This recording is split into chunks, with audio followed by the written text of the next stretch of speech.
Saya akan membacakan Mazmur pasal 7 ayat 1 sampai 18. Nyanyian ratapan Daud yang dinyanyikan untuk Tuhan karena Kus, orang Benyamin itu. Ya Tuhan Allahku, padamu aku berlindung. Selamatkanlah aku dari semua orang yang mengejar aku, dan lepaskanlah aku, supaya jangan mereka seperti singa menerkam aku dan menyeret aku, dengan tidak ada yang melepaskan. Ya Tuhan Allahku, jika aku berbuat ini, jika ada kecurangan di tanganku, jika aku melakukan yang jahat terhadap orang yang hidup damai dengan aku, atau merugikan orang yang melawan aku dengan tidak ada alasannya, maka musuh kiranya mengejar aku sampai menangkap aku dan menginjak-injak hidupku ke tanah dan menaruh kemuliaanku ke dalam debu. Bangkitlah Tuhan dalam murka-Mu, berdirilah menghadapi geram orang-orang yang melawan aku. Bangunlah untukku, ya, Engkau yang telah memerintahkan penghakiman. Biarlah bangsa-bangsa berkumpul mengelilingi Engkau, dan bertahtalah di atas mereka di tempat yang tinggi. Tuhan mengadili bangsa-bangsa. Hakimilah aku, Tuhan, apakah aku benar, dan apakah aku tulus ikhlas. Biarlah berakhir kejahatan orang fasik, tetapi teguhkanlah orang yang benar. Engkau yang menguji hati dan batin orang, ya Allah yang adil. Perisai bagiku adalah Allah yang menyelamatkan orang-orang yang tulus hati. Allah adalah hakim yang adil, dan Allah yang murka setiap saat. Sungguh, kembali ia mengasah pedangnya, melentur busurnya dan membidik. Terhadap dirinya ia mempersiapkan senjata-senjata yang mematikan, dan membuat anak panahnya menjadi menyala.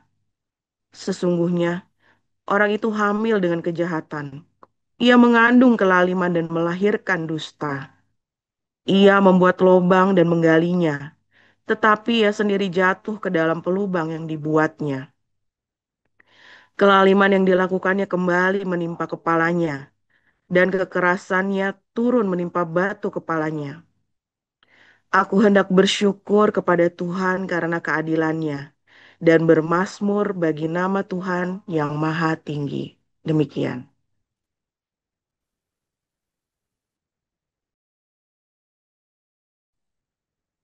Baik, saya lanjutkan. Sebagai teman-teman sekerja, kami menasihatkan kamu supaya kamu jangan membuat menjadi sia-sia kasih karunia Allah yang telah kamu terima. Sebab Allah berfirman, pada waktu aku berkenan, aku akan mendengarkan engkau, dan pada hari aku menyelamatkan, aku akan menolong engkau. Sesungguhnya, waktu ini adalah waktu perkenan itu. Sesungguhnya, hari ini adalah hari penyelamatan itu. Dalam hal apapun, kami tidak memberi sebab orang tersandung, supaya pelayan kami jangan sampai dicela. Sebaliknya, dalam segala hal kami menunjukkan bahwa kami adalah pelayan Allah, yaitu dalam menahan dengan penuh kesabaran dalam penderitaan, kesesakan dan kesukaran, dalam menanggung derah, dalam penjara dan kerusuhan, dalam berjerih payah, dalam berjaga-jaga dan berpuasa, dalam kemurnian hati, pengetahuan, kesabaran, dan kemurahan hati, dalam Roh Kudus dan kasih yang tidak munafik, dalam pemberitaan kebenaran dan kekuasaan Allah, dengan menggunakan senjata-senjata keadilan untuk menyerang ataupun untuk membela, ketika dihormati dan ketika dihina, ketika diumpat atau ketika dipuji, ketika dianggap sebagai penipu namun dipercayai, sebagai orang yang tidak dikenal namun terkenal, sebagai orang yang nyaris mati dan sungguh kami hidup sebagai orang yang dihajar namun tidak mati, sebagai orang berduka cita namun senantiasa bersuka cita, sebagai orang miskin namun memperkaya banyak orang, sebagai orang tak bermilik sekalipun kami memiliki segala sesuatu. Hai orang Korintus, kami telah berbicara terus terang kepada kamu. Hati kami terbuka lebar-lebar bagi kamu. Dan bagi kamu ada tempat yang luas dalam hati kami. Tetapi bagi kami hanya tersedia tempat yang sempit di dalam hati kami. Maka sekarang, supaya timbal balik, aku berkata seperti kepada anak-anakku. Bukalah hati kamu selebar-lebarnya. Janganlah kamu merupakan pasangan yang tidak seimbang dengan orang-orang yang tak percaya. Sebab persamaan apakah terdapat antara kebenaran dan kedurhakaan? Atau bagaimanakah terang dapat bersatu dengan gelap? Persamaan apakah yang terdapat antara Kristus dan Belial? Apakah bagian bersama orang-orang percaya dengan orang-orang tak percaya? Apakah hubungan bait Allah dengan berhala? Karena kita adalah bait dari Allah yang hidup menurut firman Allah. Aku akan diam bersama-sama dengan mereka dan hidup di tengah-tengah mereka. Dan aku akan menjadi Allah mereka, dan mereka akan menjadi umatku. Sebab itu, keluarlah kamu dari antara mereka, dan pisahkanlah dirimu dari mereka. Firman Tuhan, janganlah menjamah apa yang najis, maka aku akan menerima kamu. Dan aku akan menjadi bapamu, dan kamu akan menjadi anakku laki-laki dan anakku perempuan.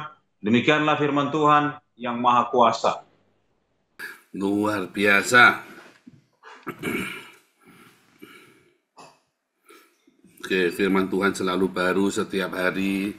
Jika kita selalu menanti-nantikan Tuhan dengan penuh cinta, penuh pengharapan yang teguh. Jangan goyang, jangan lupa berbuat baik. Ingat satu berbuat baik setiap hari. Satu perbuatan baik setiap hari. Dan saudara harus tahan banting. Ya, harus tahan banting. Di padang gurun, latihan-latihan itu dibanting-banting. Ya, memang di padang itu dibanting-banting. Di padang gurun kamu akan dibanting-banting ya. Baik kesalahanmu sendiri maupun ya namanya padang gurun. Apapun bisa terjadi ya. Semua hal bisa terjadi. Dari rambut rontok sampai patah tulang sampai patah tulang leher segala macam pokoknya bisa terjadi. Dan itu semua baik untuk latihan kita supaya kita kuat. Sebetulnya tanah perjanjian itu ya, bukan di tanah perjanjian itu bukan kamu tuh nikmat, bukan. Cuman karena kamu sudah terlatih jadi rasanya nikmat. Ya. Di tanah perjanjian itu banyak orang iri sama kamu, banyak orang jengkel sama kamu. Kamu sirik, kamu difitnah tiap hari. Di padang gurun siapa yang mau fitnah kamu? Kamu lagi sial. Udah lagi siapa lagi yang mau difitnah? Ya kan? Kamu lebih kere dari saya. Ngapain aku ngurusin kamu? Kamu lebih kere dari saya kan? Orang berpikirnya begitu. Kamu lebih susah, kami lebih sial, kamu lebih ruwet daripada hidup saya. Orang berpikir, tapi di tanah perjanjian kamu tuh, waduh, ya dari mulai kamu selingkuhin kucingnya dia sampai kamu dibilang kamu kawinin anjingnya dia, pokoknya segala macam fitnah itu ada, segala macam cacian, cercaan itu ada. Karena orang jealous, iri sama kamu. Ya, iri. Maka dari itu, kamu latihan di padang gurun dibanting-banting. Nah, di padang gurun kamu nggak sempat iri sama orang. Aduh, mau iri apa lagi? Ya, nengok orang lain aja kamu, ngurusin orang lain aja kamu udah nggak pusing, udah pusing. Karena tiap badai itu terlalu besar. Tapi percayalah, nikmati padang gurun itu. Karena kamu di padang gurun itu dilatih. Kamu masuk ke sebuah tanah yang permai di mana semua iri padamu dan semua ingin mengambil punyamu. Semua ingin merampokmu, semua ingin begal kamu.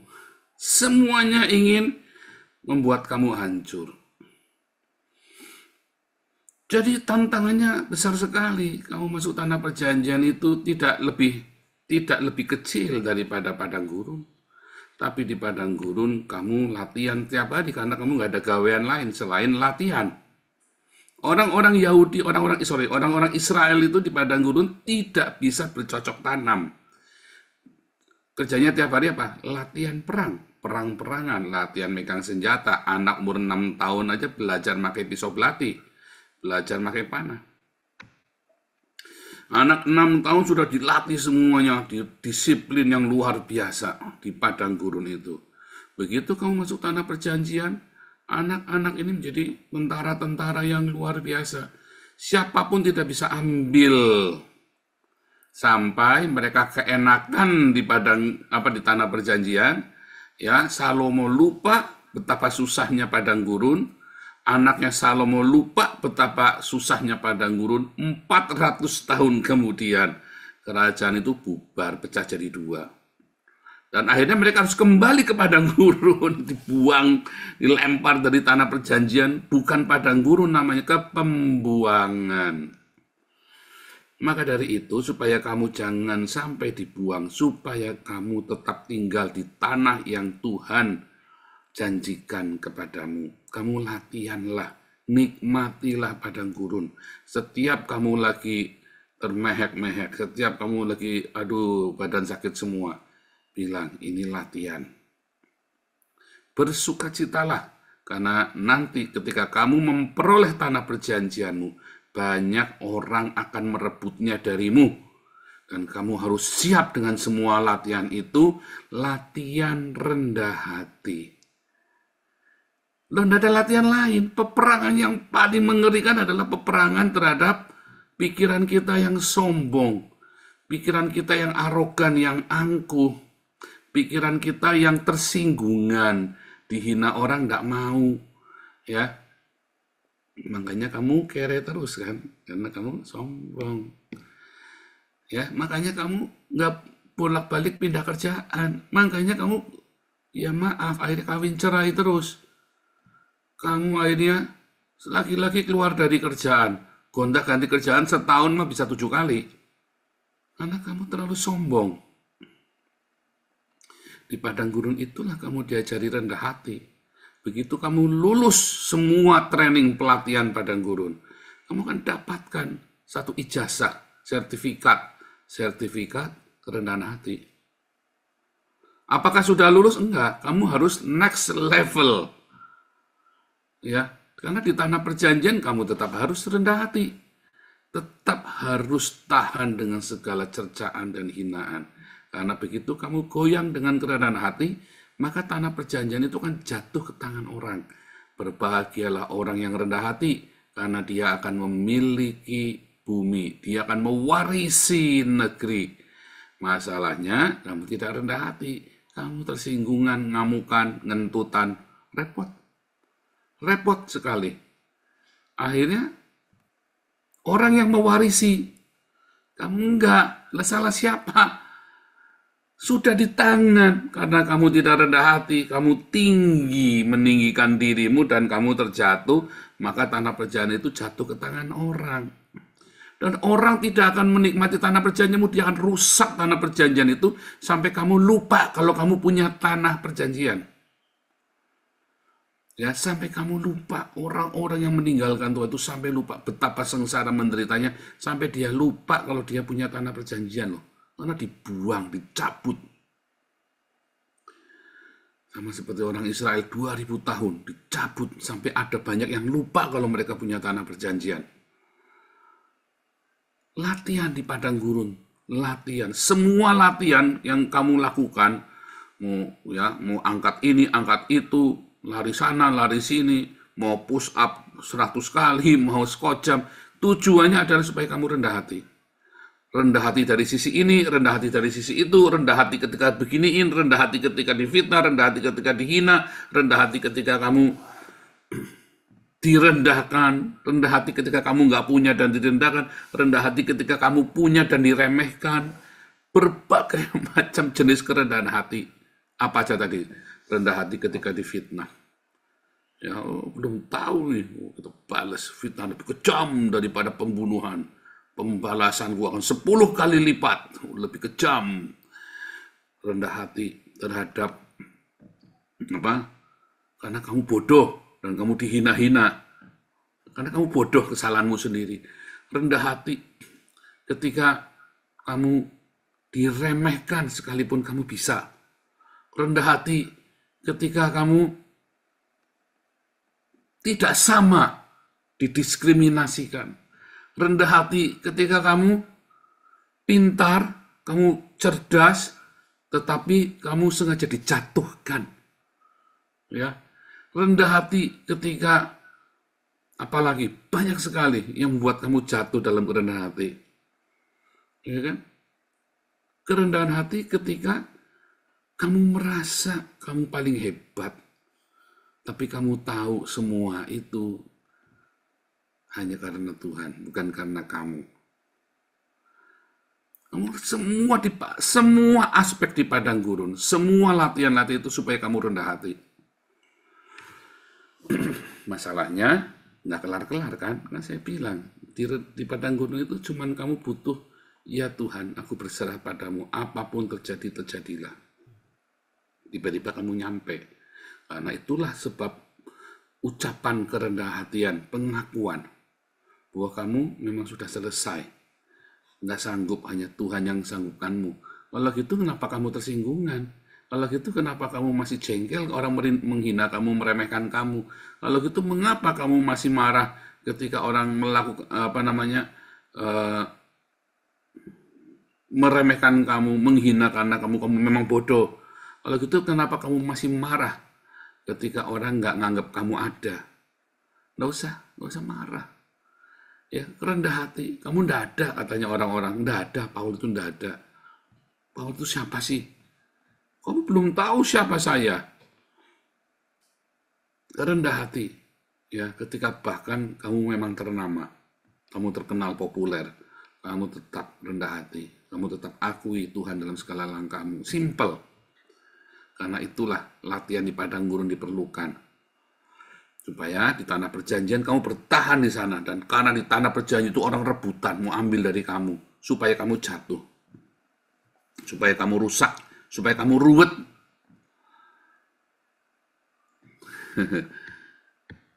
Coba sekarang fokus. Wah, saya harus belajar dogma ini, dogma itu. Aduh, nanti. Dogma itu nanti 5 tahun lagi enggak apa-apa belajarnya. Tapi kamu sekarang belajar itu rendah hati. Belajar itu rendah hati. Ya. Belajar untuk rendah hati. Respon ya dengan kerendahan hati. Rumusnya jelas. Ya, orang yang rendah hati akan mewarisi bumi. Dialah yang akan mewarisi tanah perjanjian. Simpel sekali, rumusnya jelas. Karena di tanah perjanjian supaya kamu tetap mewarisinya, kamu ajari kamu dan ajari anakmu, ajari cucumu, ajari semua keturunanmu tentang kerendahan hati. Masalahnya tidak banyak orang tua mengajari anaknya kerendahan hati. Karena takut jadi minder kan. Karena si orang tua ini nggak punya kerendahan hati. Maka yang dia punya apa? Sombongan. Jangan mau kamu diremehkan orang. Jangan mau kamu dihina orang. Ya, maaf ya, dulu papi saya ngajari salah. Jangan mau dikelekin sama perempuan. Wah, itu ajaran yang paling salah itu. Bukan berarti kamu terus mau diketiak yang perempuan diatur, bukan. Kita equal. Kita equal. Bukan kamu yang jadi bos, bukan perempuan yang jadi bos. Kita equal. Tapi kita justru belajar melayani, bukan cuma diketeknya. Kita kalau perlu kita cuci kakinya. Iya kan? Artinya kita melayani. Kalau perlu kita melayani. Bukan mau tinggi-tinggian, bukan. Kita melayani terlebih dahulu. Barang siapa melayani terlebih dahulu, maka dia yang menjadi pemimpinnya. Paradoks kan? Siapa yang melayani terlebih dahulu, siapa yang memberi hormat terlebih dahulu, Masalahnya kan kamu nggak diajari untuk memberi hormat terlebih dahulu kan? Kan aku yang lebih tua, kan aku yang lebih kaya, kan aku yang lebih senior, kan aku yang lebih, kan aku yang ya, maka saya sih ajari anak saya, siapapun kamu ngurus, sebelum dihormati, dihormatin secukupnya, tetapi kamu menghormati itu beda dengan kamu tunduk loh. Ya, kamu boleh respect, semua kamu harus respect, tunjukkan kamu punya respect sama orang yang sepatutnya untuk dihormati. Kita memberi hormat terlebih dahulu. Alkitab mengajarkan saling lebih dahululah memberi hormat. Ya kan? Tapi kan kita enggak, orang tua kita ngajari jangan mau. Dia itu juniornya kamu. Orang tuamu tidak mengajari untuk melayani dulu. Ambil dulu, punyamu dulu, rebut dulu. Orang tua kita ngajari demikian. Orang tua saya juga sama. Ya kan? Tapi kita sekarang sudah ngerti, saya ajarin. Rendah hati, dimanapun kamu rendah hati. Nggak apa-apa, jangan takut. Yang penting kamu mampu, kamu bisa, kamu mau. Serahkan sama Tuhan. Kamu nggak usah ikut hanyut di dalam rebutan. Perebutan kekuasaan, perebutan pengaruh. Nggak usah, pengaruh itu datang sendiri tanpa kamu harus nyari-nyari. Pengaruh itu datang ketika kamu melayani. Pengaruh datang ketika kamu memberkati. Itu datang sendiri. Pengaruh itu. Tapi kalau kamu mencari pengaruh, nggak langgeng, intrik itu namanya. Itu bukan kerendahan hati. Mencari sebuah pengaruh itu bukan kerendahan, itu menunjukkan bahwa kamu sombong. Itu para politikus-politikus yang bagi-bagi duit mencari pengaruh. Itu berarti sombong. Tapi kalau kamu melayani, kalau kamu berdampak, kalau kamu memberkati terlebih dahulu, maka kamu akan mendapat pengaruh. Maka kekuasaan itu, kepemimpinan itu justru datang. Kalau Anda belajar John Maxwell bagus ya, 21 hukum kepemimpinan itu ya. Salah satunya siapa sebenarnya tempat itu yang punya pengaruh. Walaupun saya pendetanya, walaupun saya leadernya, secara de facto, secara de jure, ya saya leadernya. Tetapi pada benar-benar the real de factonya, ternyata bukan kamu loh pemimpinnya. Oh harus dia dong, tapi saya kan secara hukum, saya ini direkturnya, saya ini pemimpinnya, saya ini gembala, saya ini pendeta, saya ini orang yang harus dituakan. Tetapi pada kenyataannya mungkin Pak Utomo lah yang lebih melayani dan semua orang merasa diberkati dengan Pak Utomo sehingga benar-benar realitanya ya, Pak Utomo lah leadernya. Walaupun tidak ada dalam struktur. Tapi kenyataannya itu ya, dan itu wah itu sangat real banget. Apalagi tentang kerendahan hati yang harus diajarkan. Banyak sekali adanya di padang gurun. Satu-satu banyak. Di padang gurun itulah semua otot-otot kerendahan hatian itu dilatih. Sampai kamu lulus. Sampai kamu disakiti orang tidak berasa. Saking sudah baal hatimu disakiti. Ya kan urat-urat saraf rasa sakit hati. Ya, kalau di Amerika itu apa namanya ada satu ini ya memutus saraf sakit dan saraf takut, ya kan? Nah ini kayaknya harus perlu cari ya bagaimana cara memutus syaraf kesombongan, bagaimana cara memutus syaraf keangkuhan, ya kan? Supaya saraf rasa sakit hati, nah, kalau bisa kan saraf rasa sakit hatinya kan diputusin kan, dimatikan. Ada nggak tuh teknologi untuk mematikan saraf sakit hati? Waduh, kalau ada luar biasa ya. Mungkin saya pengen coba itu daftar itu supaya saya nggak pernah merasa sakit hati, tidak pernah merasa dihina, tidak pernah merasa diremehkan, tidak pernah merasa diinjek-injek. Biasa aja lagi. Masalahnya untuk memutuskan saraf rasa sakit hati, saraf rasa dihina, saraf rasa diremehkan, mutusnya harus dengan panas teriknya padang gurun dan dinginnya malam di padang gurun, baru saraf itu pada putus tuh. Karena kamu sibuk dengan badai, karena kamu sibuk dengan ributnya angin badai topan badai ya di padang gurun itu. Makanya Ketika masuk tanah perjanjian, kita sudah siap dengan segala berkat yang Tuhan sediakan di tanah perjanjian. Ya, saraf-sarafnya, saraf sakit hati. Biasanya orang OKB itu, ya, kamu belum tahu siapa saya ya. Ya kan, jengkel itu ya, orang-orang boleh jadi pejabat. Tadinya dia kere, ya, sepiring aja Indomie dibagi 5. Ya, telur 1 dibagi 5. Indominya 1 dibagi 5. Makan nasinya nasi aking.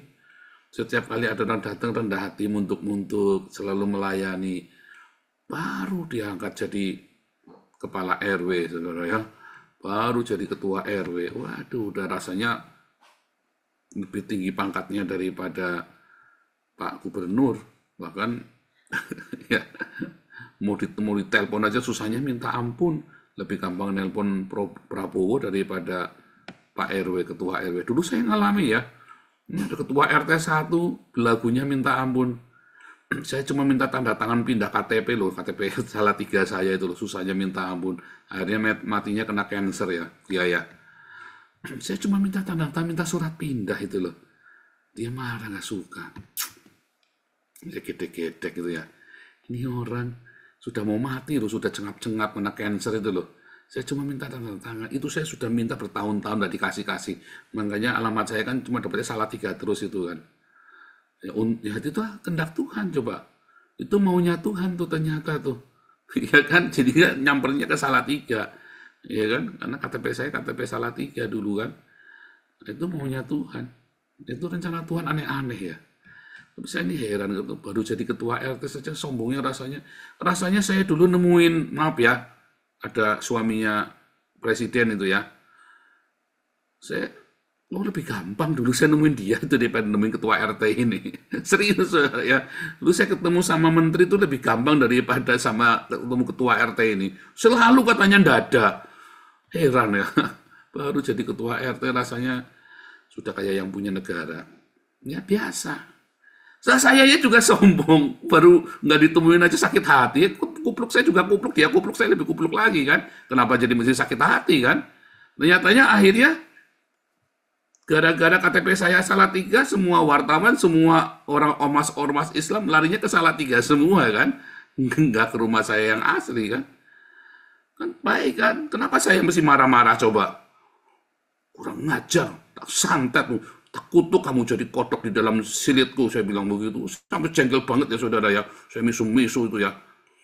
Ternyata kan demi kebaikan kan. Dia nggak sombong, saya lebih suka sombong lagi kan. Sama-sama edannya kan. Ya kan. Ternyata kerendahan hati itu sangat luar biasa. Akhirnya ya sudahlah. Udah saya KTP-nya tetap Salatiga sampai hari ini. Saya masih punya KTP Salatiga. Kan berlaku seumur hidup kan. Nggak bisa pindah udah nggak bisa pindah. Sekarang mau minta ganti ketua RT udah mati. Saya mau balik udah nggak bisa. Harusnya bisa ganti kan, karena ketua RT udah mati, udah ganti orang lain, pasti dikasih. Cuman kalau saya pulang ke Indonesia bukan cuma KTP-nya yang ganti, nanti nama saya juga ganti ya, bukan Dr. Joseph Paulus, nanti almarhum Joseph Paulus yang ALM kan, bukan DR tapi ALM. Repot saudara. Ya itulah rendah hati saja, nggak bisa diganti ya sudah, nggak apa-apa. Kan sudah dapat ganti yang lebih bagus, merah, paspor merah kan, ya sudah, itulah ya, rendah hati penting. Kamu tuh jangan curiga kalau ada orang sombong, gitu aja sombong, gitu aja. Ya saya juga sombong, cuman ya sekarang saya rada waras dikit lah, kadang-kadang masih angot ya, karena gini loh, ini saraf-saraf kesombongan itu udah putus di padang gurun, masuk tanah perjanjian itu. Tapi kan karena enak hidupnya di tanah perjanjian, saraf-saraf kesombongan kan mulai tumbuh kembali kan. Nah, jangan sampai tumbuh lagi tuh. Kamu mutusinya itu harus dengan panas teriknya matahari dan dinginnya malam di padang gurun. Itu seperti pisau belati itu. Jangan sampai, enggak usah ya. Anda yang sudah di padang gurun, hati-hati. Anda yang sudah sampai tanah perjanjian, hati-hati. Jangan sampai tumbuh lagi saraf-saraf itu. Anda yang masih di padang gurun, biarkan, putuskan, relakan, ikhlaskan. Orang lagi remehkan kamu, oh terima kasih Tuhan. Aku besok pasti bisa rendah hati. Dihina lagi, dicaci maki, diludahi. Oh terima kasih Tuhan, haleluya. Aku makin rendah hati. Kamu dicaci maki, difitnah. Oh, terima kasih Tuhan, aku tambah rendah hati. Karena semakin kamu merendah, di mana hatimu semakin rendah hati. Disitulah berkat-berkat mengalir. Satu terakhir 3 menit. Saya ingat sekali, dulu saya pernah cerita ya. Saya dapat soal, waktu saya SD itu ya, saya jengkel ya. Saya selalu IPA selalu dapat 10. Pasti dapat 10, kecuali kalau keluar soal ini nih.